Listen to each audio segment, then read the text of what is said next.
اس کے بعد تمام ڈپارٹمنٹس کے بجٹ بڑھ گئے، بلکہ تمام سیکٹر کو زیادہ بڑھاوا دیا گیا، لیکن ہیلتھ بجٹ کو پہلی دفعہ ڈاکٹر مالک صاحب کی سربراہی میں جس حکومت نے 2.5% سے 15% تک لایا یا 25% تک، اس کے بعد اگر ہم دیکھیں آج میڈیسن کتنا مہنگا ہوا ہے.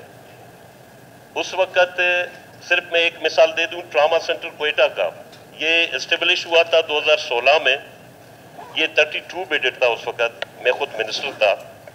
اب یہ کام کر رہا ہے 64 بیڈڈ ٹراما سینٹر ہے. لیکن اس وقت جو ایکسپینڈیچر تھی 105 روپے ڈالر تھا، آج 285 روپے.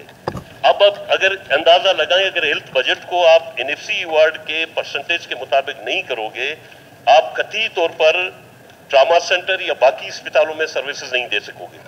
اب اس وقت جب یہ ٹراما سینٹر بنی تھی، اس میں سالانہ 12,000 پیشنٹ آئے تھے. اب یہ کیا تعداد ہے؟ 29,177 پیشنٹ سالانہ یہ ریکارڈ ہے.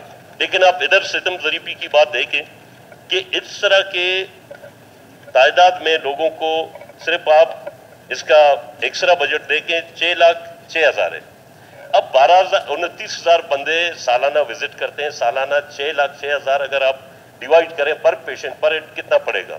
تو کہنے کا یہ مقصد ہے تمام ہاسپیٹلز کی حالات اسی طرح ہے. اور میں یہ آپ سے گزارش کر رہا ہوں کسٹوڈین آف دی ہاؤس کہ یہ صوبائی حکومت کا اختیار ہے. جیسے بہت سارے دوست ادھر کھڑے ہو کے بات کرتے ہیں کہ امپلیمنٹ نہیں ہوتا ہے قرارداد پہ. دیکھیں ہمیں یہ گلہ ہے وفاق سے کہ ہماری قرارداد کی اہمیت نہیں ہے، لیکن میں یہ امید رکھوں گا کہ موجودہ حکومت اس طرح کی اہمیت کے حامل قرارداد کی امپلیمنٹیشن پہ یقین دہانی کرے اور بلکہ یقینی طور پر کام کرے.